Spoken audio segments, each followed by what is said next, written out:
is in the absence of the chair and the vice chair of the meeting, I'll be putting a proposal to you shortly.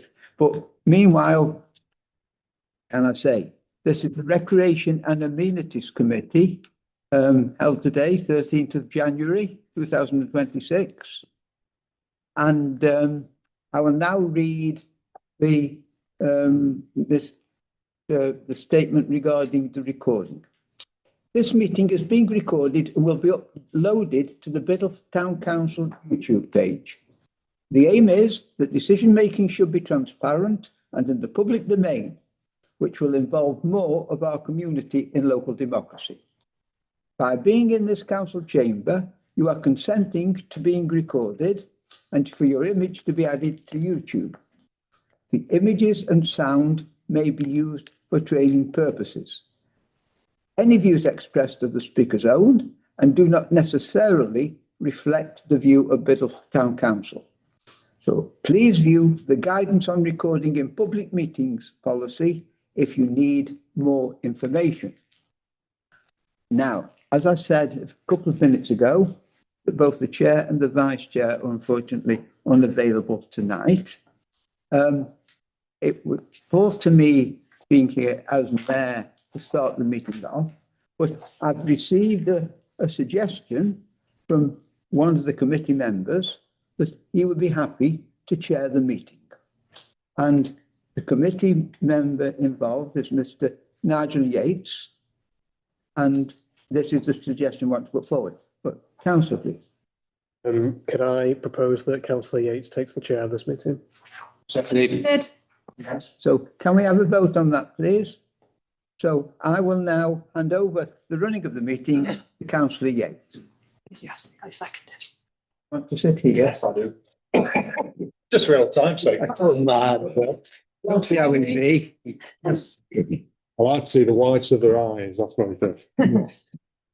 Good evening, everybody, and thank you for endorsing that. Obviously, extraordinary circumstances to have both the chair and the deputy chair unavailable due to ill health. So, but I'm happy to take over in the circumstances and give our mayor a rest after a very involved town council meeting. So straight on to business. Do we have any apologies or any substitute members?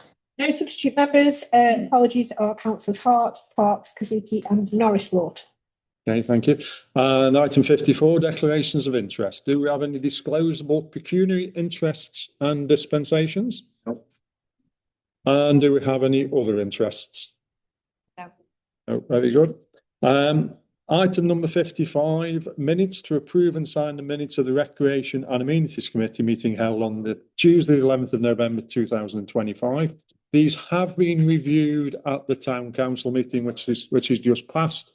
So I don't see any reason. Can I propose to accept those again? Yeah, second. All right, thank you. Give me just a second while I sign those.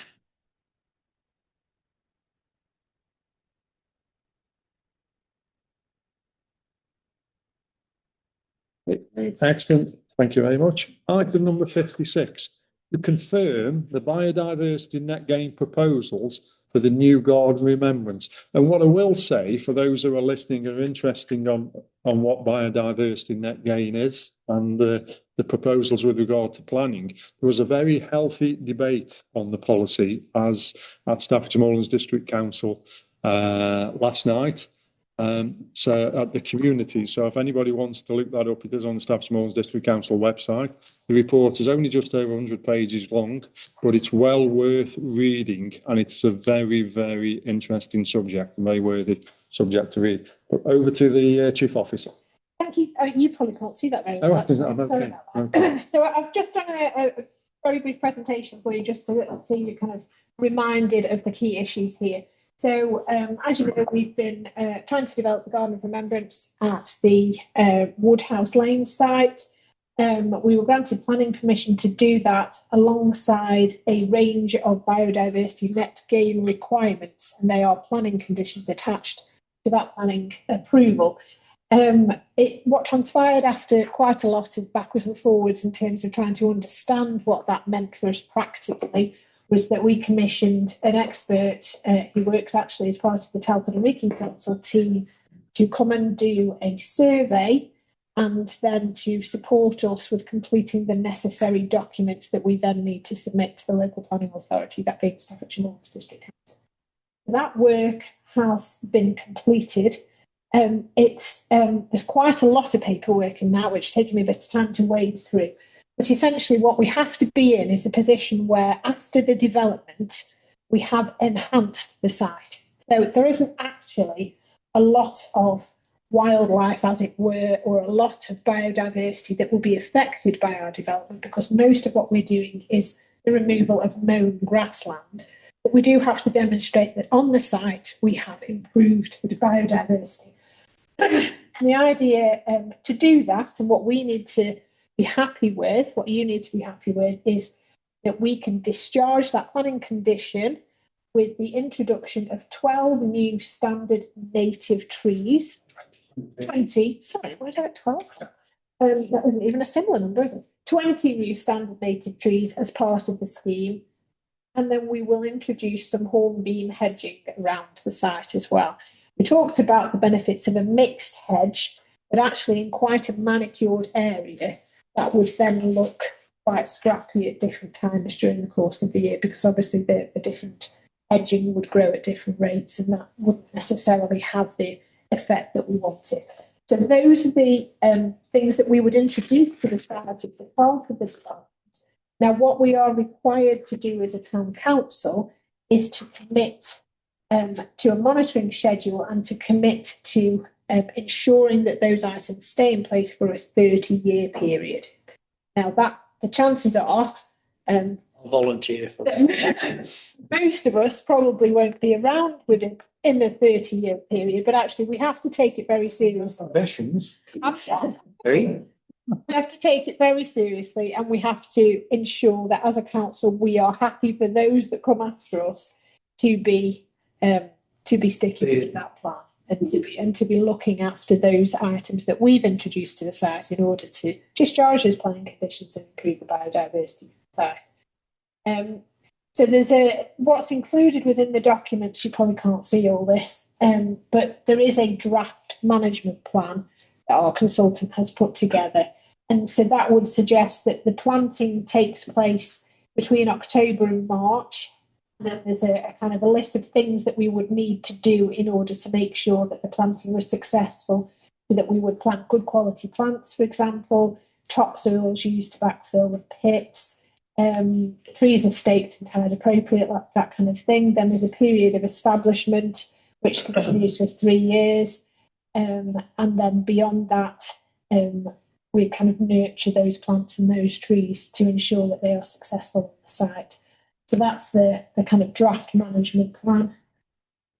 So that was the kind of tree. So the proposal is that it's silver birch and bird cherry that's included in terms of the trees. Then as regards to the new hedging, that will be planted between November and March again. And then there's a process whereby, again, we ensure that the success of that planting, and this is included within that monitoring plan. They are kind of, what he submitted to me is completed documents, but they are in a kind of statutory format. So there's a government document that we need to submit to the local planning authority. And having him prepared those for us, and if you're happy with the contents of those, we can submit those to the local planning authority without having to go through an architect or to kind of get those, through that process again. We can hopefully get those documents signed off. Okay, we've got a request for comment from Councillor Jackson. No problem with it, apart from perhaps the 20 trees that we're planning. Are we in any way, shape or form losing any potential graves or memorials? Because I think we need, if at all possible, not lose any burial space, because the burial space is the important part of that, as far as I'm concerned, not the trees and the flowers, but how many we can use up. That's the important thing. You won't get your planning permission. Well, I know that, but if you're losing 20, you know, I'm not saying 20, but if you're losing any plots, then, you know, If I may, Chair, the plan is that all planting is along the pathways. So we wouldn't dedicate an area of the burial ground specifically to the planting. We're not creating another wooded area. The trees are planted along the pathways within the section. So the pathways that we've planned through the Planning Commission would still continue as they have been planned, but we would enhance those pathways. so these trees are going to go close, if I may, Chair, are going to go close to where burial plots are going to be, because I can tell you now what's going to happen in the future. As roots start going down, people start complaining about the roots interfering with their lost loved ones. I'm just saying to see what the future will be. We've had it over the other side. So we be really careful about that. If they're deciduous trees, said silver birch, you're going to have people complaining about the leaves falling down on the gravestones, and that needs tidying up. I'm just trying to iron out some of the things that I am pretty certain will be, you know, in 10 or 15 years' time, that will come up. So I think the planting of this has got to be really careful. Yeah. I don't want to lose any burial plots whatsoever. And the hedging, the hedging, where's that going? Kind of around the outskirts of the area, it sort of separates it from the other burial areas as a kind of distinct area. On the Woodhouse site. Yeah. I'm not sure where you mean. There's the row of trees sort of to the right of the car park. Yeah. Right. To me, then the other side of it's all pretty much hedged off. Where the bowling green is. Yeah, no, the all planting goes along the pathways. So the bush, the hedges are along the pathways. Okay, yeah. I say I won't be around to see it, but yes. I'm just don't make it off your back. That's all. Yeah. Just before I bring in Councillor Smith, would it be an idea just to do a sort of schematic of where in the overall scheme of where we put in these things? There is a map of that. Okay. It's a bit difficult to share on there. Yes, absolutely. I'm just thinking if we could just send it down. So you're absolutely clear. But all, as I say, all planting is along pathways rather Yes, than. that's you know, if it creates a nice shaded avenue, then that's absolutely fantastic, especially with it fits in with adaptation policies as well, which are emerging to actually give people a sheltered walk, because obviously summers are getting hotter and rainfall's getting more intense. So anything which helps with that is a positive thing. Councillor Smith. Yeah, again, just reiterating what Councillor Jackson said, and just with a bit more focus on the pathways and you know the potential for trips and things with the routes and what have you. I'm absolutely, you know that we need to do this planting, but it just needs to be really carefully thought out and sort of sympathetic to walkways and graveyards and things. Councillor Rogers. The dwarf patch okay, because I think a lot of their maintenance, just a smallish dwarf patch, just to segregate. Can't remember what's planned in there. I don't know. I'm not sure I'm not sure it specifies how high the hedge has to be when it's been planted. That's all right, it's just a dive. Demarcation. Councillor Yanya. Thank you. Applications.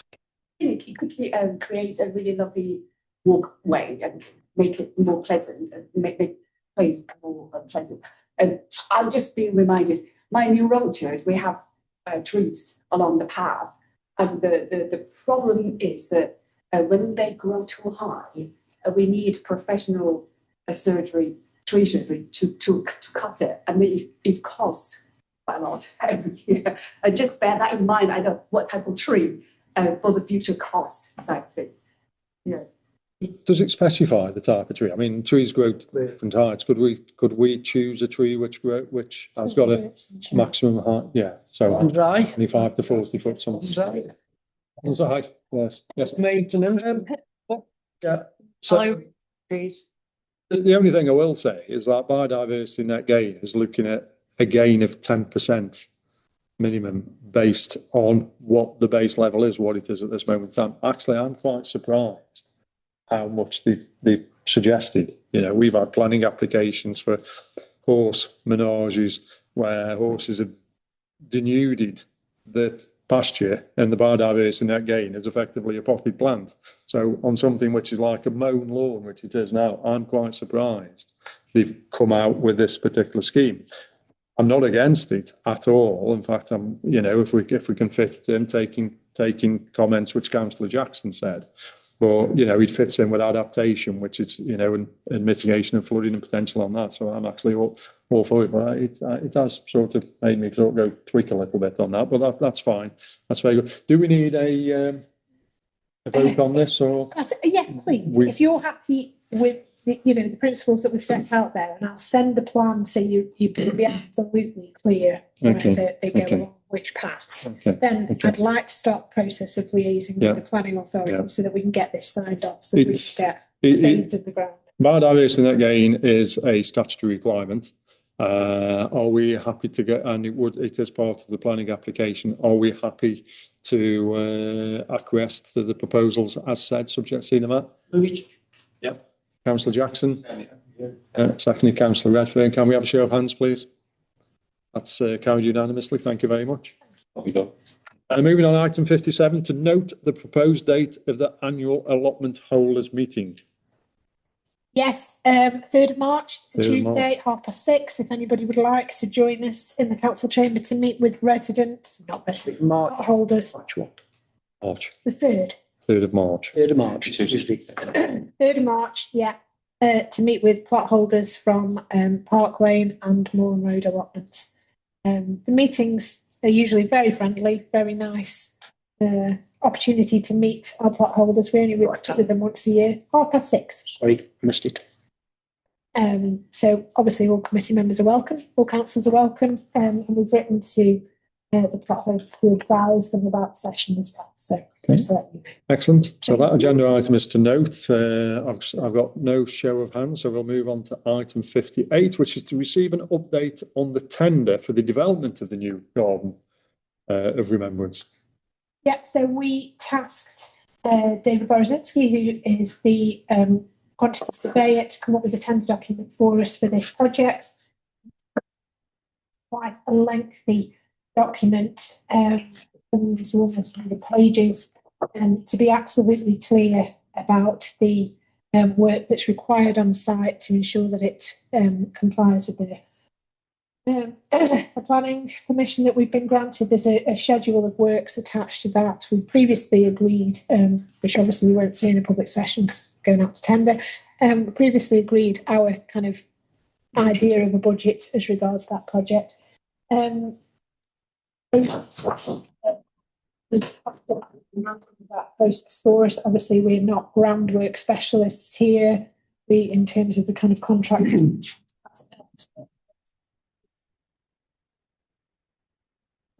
So I'm happy to send this tender document round if you would like to scrutinise that. David is proposing that we put this out to tender with a 2 to 3 week turnaround on responses for that. So it's a kind of where you want to go with it next, really. Councillor Jackson. Yeah, happy to press the green button and let it go. Bit of an ironic statement, though, from our chief officer saying it's town burial ground and we are not experts on groundworks. Yeah, not this one. We have a proposal to accept the update on the tender process and allow that to go forward. Could I have a second on that, please? Yes, Councillor Smith. Could I have a show of hands accepting that? And again, that's unanimous. Thank you very much. So We should be let's go on ahead. March, that? Yeah, sounds like that. If anyone wants it. Councillor Smith's coming. Accept my apology. I've got to leave. Got childcare. Okay, yes, that's fine. Thank you. Shall we? Item number 59, again, in relationship to the burial grounds, to consider improvements to St Lawrence Section E at the burial ground. And there's Yeah. 2 photographs attached. Yeah. You can see these hopefully bigger. Okay, there we are. So it's a very small area. I'm trying to think about how to describe it to you. if you come into the town burial grounds, you've got the roundabout there, you've got the Garden of Remembrance to your right. If you were to carry on walking to your right, and before you kind of get to the section out of the Bateman Walk, it's kind of this area that's tucked behind the hedge. The people who visit the graves there have been really kind and have, you know, there's no complaints as such, but they are saying to us, is there anything we can do? And I know it's January, but it doesn't look much different to this all year round. It's underneath the trees. And so it's an area of, it's a very small area that we'd be considering, wondering whether to investigate some quotes for the installation of a similar surface to essentially replicate what we did in the section L, kind of further along, which was on a much larger scale, where we implemented that kind of, no, I know, but it was set in there. It was set, yes, in the perforated matting. Matting. Yeah, the plastic perforated matting, yes. Yeah, self-draining matting, yeah. So we installed this kind of matting, and then there was a gravel installed, which made it easier for people to walk on. I mean, if you try and walk on that at the moment, it is a real challenge. And so people aren't visiting the graves as often as they would like. So I think it's in the St Lawrence's section, but because it's the closed churchyard and we are responsible for the maintenance, it does fall on us to look for solutions here. So I would like to start to do that. Can I just make one comment before bringing Councillor Jackson? I mean, what is the response and feedback to the matting and gravel which we put in last time? Or the people's whose graves there, were they quite happy with the? Very positive. Right, okay, yeah, that's positive. good. Well, it worked as a solution. Yeah. Okay, so it is custom and practice in some respect. We thought on it. Councillor Jackson. Yeah, it does look a bit barren, that area. Councillor Rogers, yes. I mean, I've got nothing against you. Just have an idea of what sort of the cost is likely to be for that area before we make a yay or nay decision. That's all. I would like, if it's all right, just to investigate that. Yeah. I didn't want to kind of go out and start requesting quotes for all sorts of things without you knowing about that as an issue. So if you're happy for me to kind of go and make some investigations, talk to some contractors, have those discussions about what the best solution is after this meeting, that's what we'll look into the chair. Yeah, second. Councillor Rogers. Yeah, thank you. On section L, we spent a lot of time on different ideas. Nothing of it about matting and gravel. I think that's the way to go. Cost effective, if need be. Yeah, thank you. Are there any? Is there any grant assistance? I mean, there's an awful lot of church and ecclesial grants. Does it not stretch the churchyards at all? Usually. No. Okay. Well, Councillor Lawton. Looking at the photograph here, it looks obviously there are many headstones, but I think these are traditional graves, they're not going to remain.